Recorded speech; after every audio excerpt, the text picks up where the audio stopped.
I could lose my life tomorrow. Why would I continue to be here? And just because I'm getting money and just be unhappy, and then tomorrow I get sick. Simplicity is the key. I just feel like the more you accumulate, the more things you have to worry about and stress about, versus the less you have, the more free you'll be. Hey guys, welcome back to my channel. For this video, as you can tell by the title, it is another episode of On My Terms. I'm not gonna lie guys, the guest I have today is someone I admire so much. I've been watching her YouTube videos for a while now, and I was so excited when she agreed to come onto my channel to share her insights and her perspectives on life and other things in general, and so I was just super excited. Known as Kafio Waves on YouTube, Turiya is a 20-something currently creating a life of simplicity on the Virgin Islands. Tired of the hustle and bustle of her previous lifestyle, Turiya is showing her viewers that there is, in fact, another way to live that doesn't require you to sacrifice your peace. In this episode of On My Terms, we talk about living gently, reprogramming your mind to live for the now, life lessons, and so much more. So without further ado, help me in welcoming Turiya or Kafio Waves.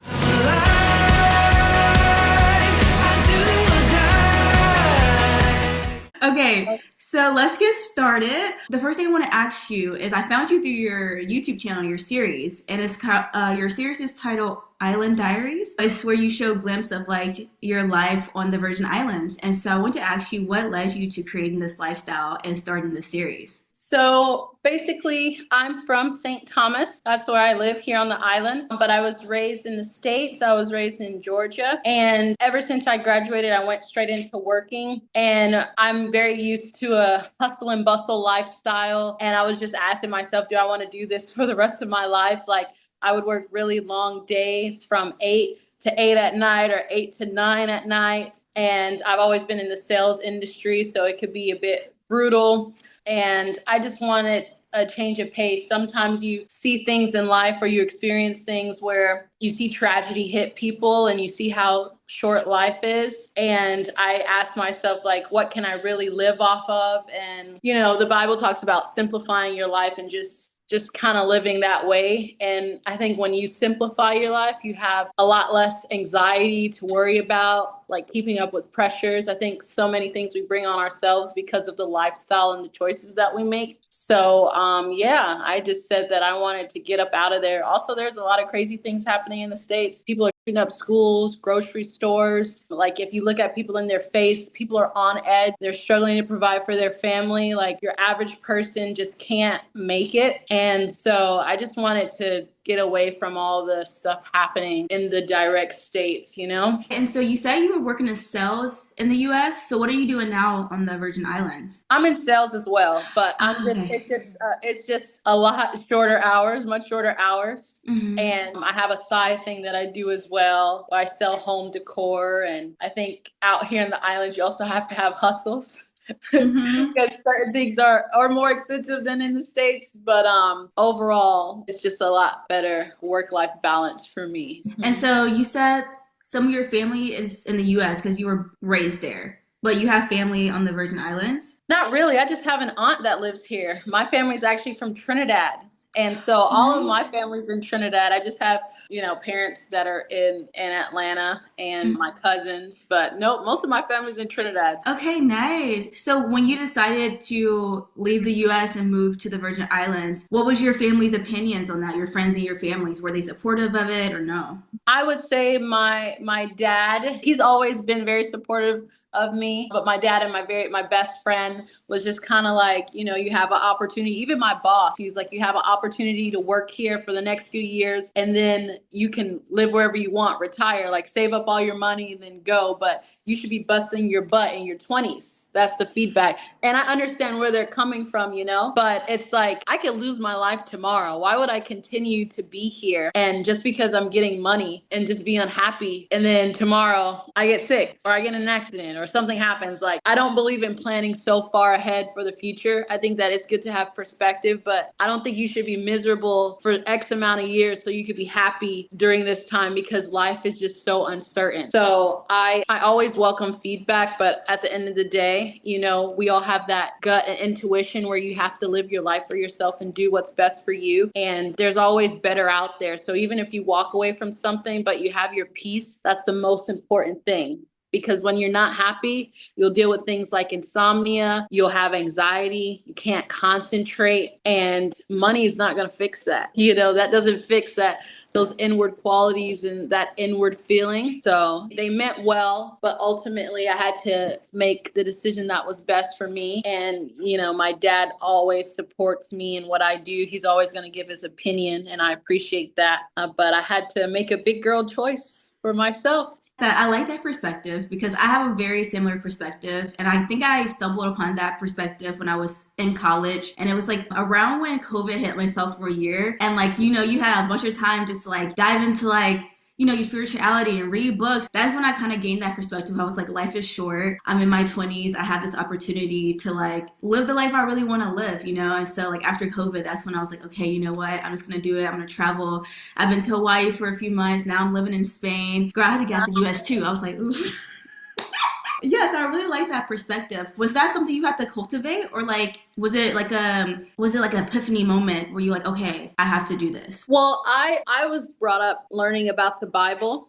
So I've studied so many religions and been on the search for that. And I basically really looked into that. And then I started to read the Bible as to what it is. And even reading the account of Paul when he was talking to Timothy. Paul is someone who was rich. He had Roman citizenship, and he basically walked away from all of that, and he considered it as a lot of refuse. And I was like, what is refuse? And it's garbage. So it's like, why did he say that? And then Solomon, in our day and age, he would be a trillionaire, a billionaire. Like, nobody would be able to get close to his kind of money. Like, even it describes how he feasts and all those things. And he just wasn't happy. And I'm like, how can a billionaire not be happy? And you have every single thing. And it's just like anything outside of you is just, you're always going to be trying to chase something. There's never going to be full contentment. So when I started getting more serious about like reading and understanding and those kinds of things, I started to look at my own life, and I was like, where can I make changes in my own life to where I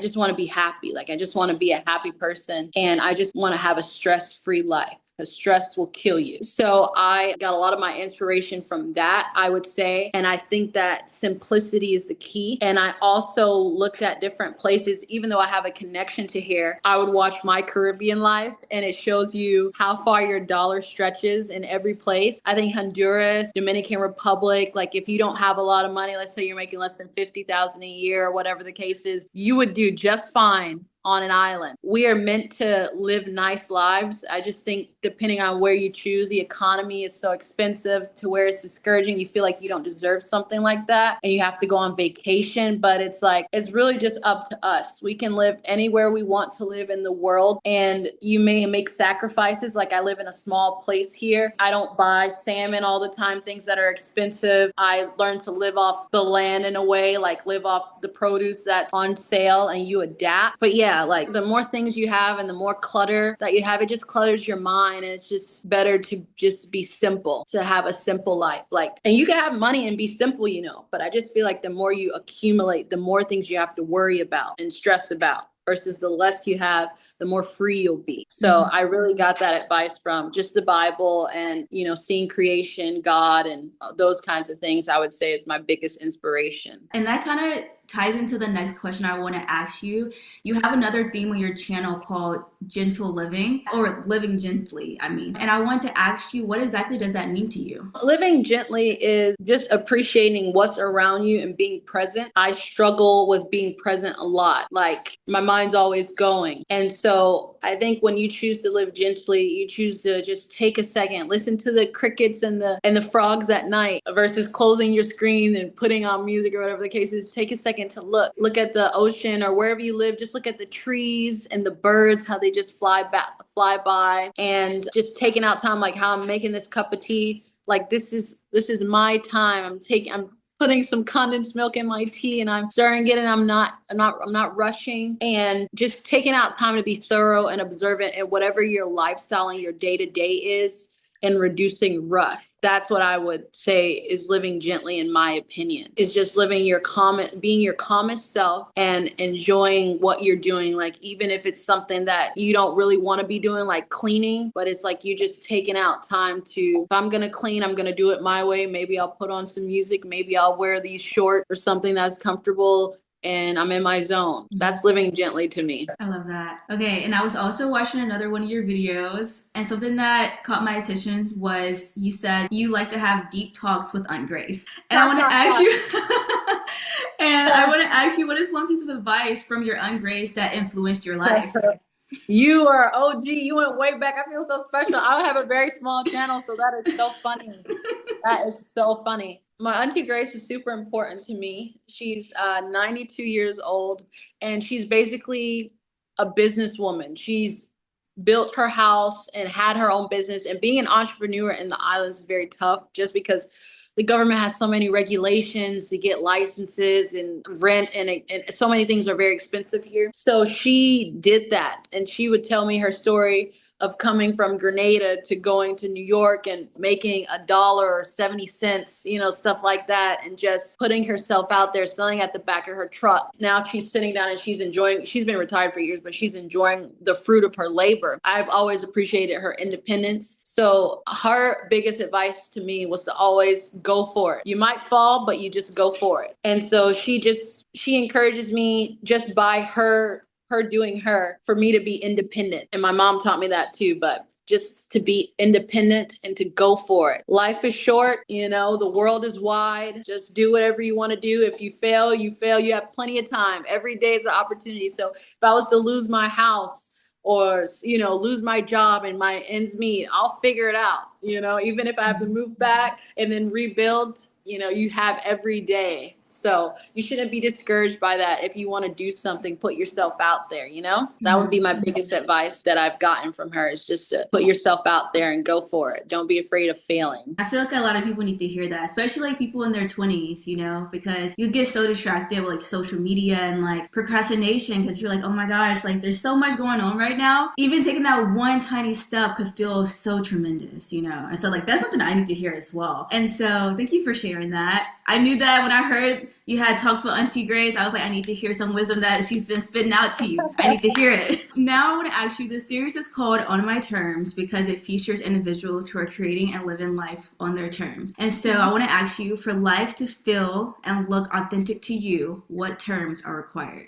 Aaliyah with the questions. I feel like I'm in like, when you do the snaps, like, I don't know. I just feel like I just have to be myself, no matter where I am or the environment. Here, there's a few things with like culture shock, because I was raised in the States. I wasn't here. So there are some things that how I would speak or my perspective would be different from someone else's. But I just have to be who I am. And I think that I'll be fine anywhere I go, as long as I'm true to myself. I would say that that's the most important thing. Mm-hmm. Like if I don't feel like doing something, I'm not going to force it. And just having that relationship with God wherever I go. Like you could be anywhere. Like I just don't really care where I would be, just as long as I'm myself and I have that relationship, which I will, because that's not physical, so it'll always be there. So that's what I would say. And that takes a lot of tuning into yourself to figure out like what feels authentic to you. So like that takes a lot of work, to live life authentically to you and to be yourself. It's easier said than done. Okay, so last thing, I have a segment called I'm Just Curious. Okay, so it's just rapid fire questions. So the first thing, I noticed that you like to watch nostalgic shows, okay, especially when you're in a rut.